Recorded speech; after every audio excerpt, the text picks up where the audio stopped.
പക്ഷേ ഈ ഒരു കമ്മിറ്റിയെ തന്നെ മാറ്റേണ്ട, അതായത് അധ്യക്ഷൻ രാജിവെച്ചു, താങ്കൾ തുടരുന്നു, പുതിയ പോസ്റ്റ് വരുമ്പോൾ വർക്കിംഗ് പ്രസിഡന്റ് അടക്കം വന്നിട്ടുണ്ട്. അങ്ങനെ ഒരു സ്ഥാനത്ത് പോലും താങ്കൾ ഉൾപ്പെടുത്താതെ താങ്കൾ നേരെ കയറ്റി വിടുകയാണ്.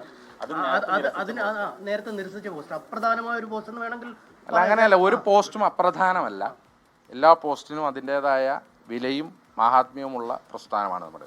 അതുകൊണ്ട് തന്നെ ഒരു പോസ്റ്റും അപ്രധാനമല്ല. ഈ പോസ്റ്റ് എന്ന് പറഞ്ഞാൽ ഇപ്പോൾ ഞാൻ ഒരു നിയമസഭാ തെരഞ്ഞെടുപ്പിലേക്ക് പോവുകയാണ്.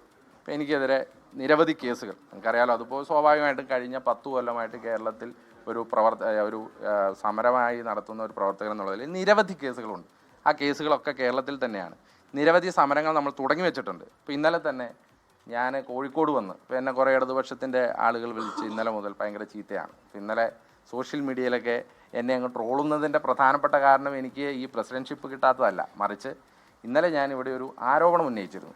ആ ആരോപണം വളരെ കൃത്യമായി ഹിറ്റ് ചെയ്തു എന്നാണ് ഞാൻ മനസ്സിലാക്കിയത്. കാരണം ഇന്നലെ ഞാൻ ആ ആരോപണം ഉന്നയിച്ചതിന് ശേഷം ഒട്ടേറെ ആളുകൾ എന്നെ വിളിക്കുകയും ഇതുമായി ബന്ധപ്പെട്ട കുറേ പ്രതികരണങ്ങളൊക്കെ പറയുകയുണ്ടായി. അപ്പോൾ അങ്ങനെ മുഖ്യമന്ത്രിക്കെതിരെയും ഇടതുപക്ഷത്തിനെതിരെയും നമ്മൾ നടത്തുന്ന ഈ പോരാട്ടം, ആ പോരാട്ടം തുടരാൻ വേണ്ടി ഒരു പോസ്റ്റും അതിനകത്ത് വിലയില്ല. ഏത് പോസ്റ്റ് കിട്ടിയാലും ഏത് പോസ്റ്റ് ഇല്ലായ്മയോ ഒന്നുമല്ല പ്രശ്നം. ഒരു സ്ഥാനമില്ലെങ്കിലും നാളെ ഒരു സാധാരണ യൂത്ത് കോൺഗ്രസ് പ്രവർത്തകനായി ഞാൻ സമരമുഖത്തുണ്ടാവും.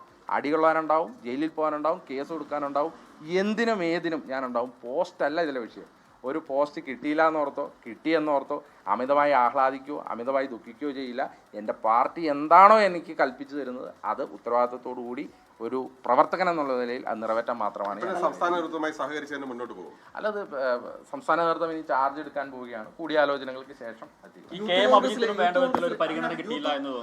അല്ല, ശ്രീ കെ എം അഭിജിത്ത് കേരള വിദ്യാർത്ഥി യൂണിയൻ്റെ എൻ്റെ പ്രസിഡൻ്റായിരുന്നു. KSUവിൻ്റെ സംസ്ഥാന പ്രസിഡന്റ്. ഞാൻ ദേശീയ സെക്രട്ടറി ആയിരുന്നു. ഞാൻ ആദ്യം ദേശീയ സമിതി അംഗമായിരുന്നു. കെ എം അഭിജിത്ത് ഞങ്ങളുടെ സംസ്ഥാന പ്രസിഡൻ്റായിരുന്നു. ഞാൻ ദേശീയ സെക്രട്ടറിയായി ഞങ്ങൾ ഒറ്റ രീതിയിൽ പ്രവർത്തിച്ചു വന്ന ആളാണ്.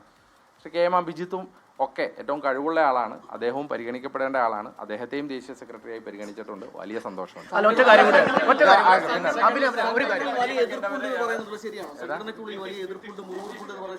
അല്ല, സംഘടനയ്ക്കുള്ളിൽ ഭാരവാഹികൾ അവരവരുടെ നിലപാടുകൾ അറിയിച്ചിട്ടുണ്ട്. പല ഘട്ടങ്ങളിലായി നേതൃത്വത്തെ അറിയിച്ചിട്ടുണ്ട്. സ്വാഭാവികമാണ്. കോൺഗ്രസ് പ്രസ്ഥാനത്തിൽ അഭിപ്രായങ്ങൾ അറിയിക്കാൻ എല്ലാവിധ അവകാശങ്ങളുമുള്ള പാർട്ടിയാണ്. മറ്റു പാർട്ടികളെ പോലെയല്ലല്ലോ. അഭിപ്രായങ്ങൾ അറിയിക്കാൻ എല്ലാവിധ അവകാശങ്ങളുമുണ്ട്.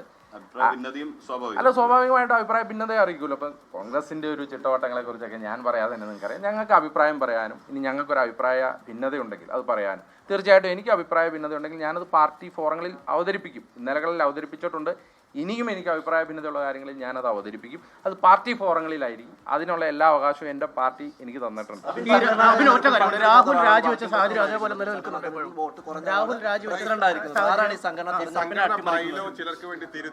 ഞാൻ ഇതിനകത്ത് ഇനി കൂടുതൽ ഒന്നും പറയാൻ ആഗ്രഹിക്കുന്നില്ല. ഞാൻ പറഞ്ഞല്ലോ, ഞാനൊരു ഉത്തരവാദിത്തപ്പെട്ട പാർട്ടി പ്രവർത്തകനാണ്.